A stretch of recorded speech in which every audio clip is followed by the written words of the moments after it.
Olá, pessoal, bom dia. Bora conversar aqui sobre as propriedades dos determinantes. Eu tô aqui com o livro de vocês, a apostila, número 20, página 15, tá? E aí, eu vou comentar brevemente sobre propriedades e vou salientar aquelas que são mais importantes para que a gente tenha aí sucesso nos próximos exercícios que forem feitos, tá? Então, o primeiro aqui, a primeira propriedade é a fila nula, né? Ou seja, se você tem uma linha ou uma coluna toda de zero, ó, o determinante, o cálculo determinante, o resultado vai ser sempre zero, tá?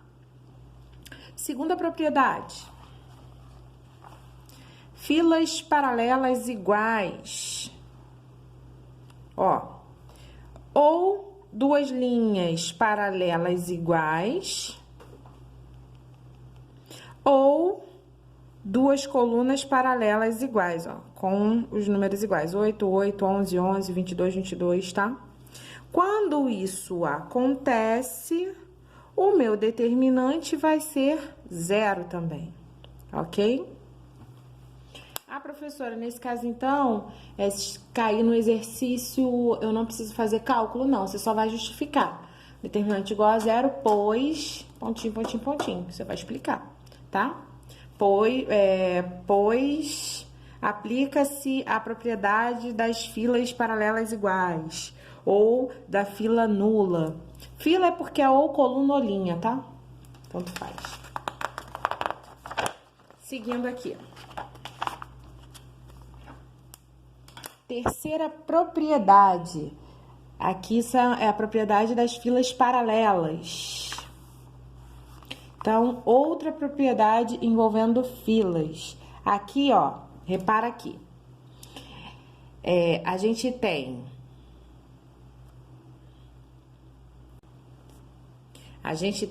a ocorrência de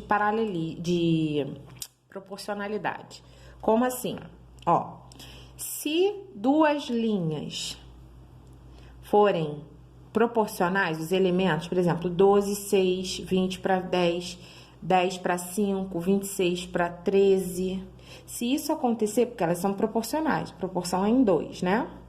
Se isso acontecer, o determinante é nulo, vai dar zero também. Se houver a mesma ocorrência, se for coluna paralela, também com elementos proporcionais, também o determinante será nulo, tá? Quarta propriedade é a propriedade da combinação linear de filas paralelas. Deixa eu colocar aqui.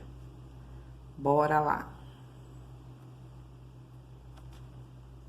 Aqui. Vou melhorar aqui. Pronto. Bom, aqui é o seguinte, na quarta propriedade. Se tiver algum tipo de combinação, o determinante é nulo. Eu vou falar rapidamente, mas isso aqui é muito particular, tem que analisar cada matriz. Mas, por exemplo, nesse exemplo aqui, ó, qual seria a combinação? Se eu somar as linhas paralelas, tá? Se eu somar as linhas paralelas 1 e 2, repara, 1 mais 5 dá 6. Menos 3 e 6 dá 3. Se eu for fazendo esse cálculo aqui, eu vou descobrir que a operação que for feita entre os elementos da linha 2 com a linha 3 são justamente, tem como resultado os elementos da linha 4, tá? Então, ó, a linha 4 é igual à linha 2 mais a linha 3. Aqui também, no caso das colunas, também pode acontecer a mesma coisa, tá bom? Bora. Aqui na quinta propriedade, é o seguinte. Se você notar que tem numa fileira, ou numa linha, ou numa coluna, uma constante, ela pode ser colocada como evidência. Vamos lá. Aqui, no primeiro exemplo, ó. Nessa coluna aqui, eu tenho 3, 6 e 6. Todos eles são divisíveis por 3, certo? Então, eu posso muito bem, já que eu sei que a constante aqui presente, eu posso colocar essa constante para fora, multiplicando pela raiz toda. Qual é a constante aqui? Todos eles dividem por 3, então, minha constante é 3. Então, eu peguei o 3, que seria minha constante, coloco para frente, vezes a mesma matriz, sendo que a minha coluna, ela tem que ser dividida pelo 3 que tá aqui fora, porque eu tirei o 3 daqui. Quando eu tiro, eu preciso dividir. E passei ele para frente multiplicando, tá? Essa propriedade é uma propriedade que você pode utilizar em alguns casos, alguns exercícios. Então, assim, eu tô justamente fazendo a explicação aqui em cima do livro de vocês, que vai ser daqui que vocês vão conferir depois. Então, eu preferi fazer essa explanação com base na apostila de vocês, até vocês podem estar com ela em mão e ir acompanhando junto, e para ter mais uma familiaridade com o material que vocês vão usar para consulta, que é esse aqui, né? Tá bom? Consequência da quinta propriedade. Não vou falar da consequência, não precisa agora. Deixa eu passar.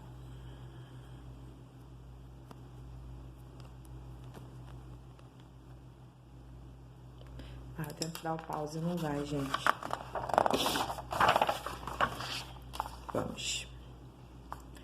Sexta propriedade, troca de filas paralelas. Ver se tá dando pra ver direitinho. Ok, tá. Bom, é o seguinte. Aqui eu tenho essa... Deixa eu ver se tá. Aqui eu tenho esse exemplo aqui. Essa matriz 2 por 2. E aí, nessa matriz, se você perceber, se a gente pegar a linha e transformar em coluna, vai dar no mesmo. Como assim, Alessandra? Ó, repara, aqui eu tinha o 3 e o 5, menos 4 e 11, certo? Então, fazendo isso, eu teria como 53 o determinante. Se eu pegar isso aqui e inverter, desculpa, eu falei em linha, em coluna, não, falei errado, desculpa. Inverter as posições, por exemplo, tô fazendo isso aqui, ó. Se eu passar o menos 4 para frente e o 3 para trás, trocando, ó, de posição, tá? Trocando de posição. Se eu fizer isso, e aqui o 5 e o 11 também inverter as posições dele, eu vou perceber que eu vou ter o mesmo módulo de determinante, só que o sinal vai ser diferente. Então, o módulo, no caso, é 53, mas aqui é positivo e aqui é negativo. Então, se eu fizer essa troca de posição dos elementos nas filas paralelas, isso vai acarretar num determinante oposto, num resultado oposto ao determinante original, tá bom? Espero que tenha ficado claro. Se não ficou, por favor, manda mensagem me perguntando que eu explico para você, tá? Sétima propriedade, matriz transposta. A gente já falou sobre matriz transposta, não foi? A gente já falou sobre matriz transposta, eu já ensinei. Já ensinei, tá? Já ensinei. Oitava propriedade. Teorema de Binet. Deixa eu só fazer uma observação aqui, é por isso que tá aqui a matriz transposta. A gente já sabe calcular, mas é só uma observação. O determinante da matriz original é igual ao determinante da matriz transposta, é isso. Não é explicação da matriz, não, tá? Teorema de Binet. Vou pausar aqui e vou fazer o outro vídeo para esse aqui não ficar tão longo. Vou continuar aqui, porque minha bateria vai acabar. Melhor manter esse vídeo aqui. Vamos lá. Quer fazer outro? Mais um. Teorema de Binet. Vamos. Teorema de Binet é o seguinte. O determinante da multiplicação de matrizes é igual ao determinante de uma vezes o determinante da outra. Como assim? Por exemplo, eu tenho a matriz aqui A e a matriz B. Se eu multiplicar a matriz A, a matriz B e achar um determinado valor, esse valor vai ser igual à multiplicação do determinante só do A pelo determinante só do B. Ok? Então, como assim, Alessandra? Se eu fizer, deixa eu ver, tá até esse cálculo aqui, ó. O determinante de A vezes B, aqui, no caso, deixa eu ver aqui, menos 44. Tá? Eu vou provar pra vocês. Isso é igual ao determinante de A. O determinante de A puro é menos 4. E o determinante de B é 11. Verdade. Menos 44 é igual a menos 4 vezes 11. Também dá menos 44. Então, tá provado aí pra vocês que é verdade, não é mentira o que eu tô dizendo, ok?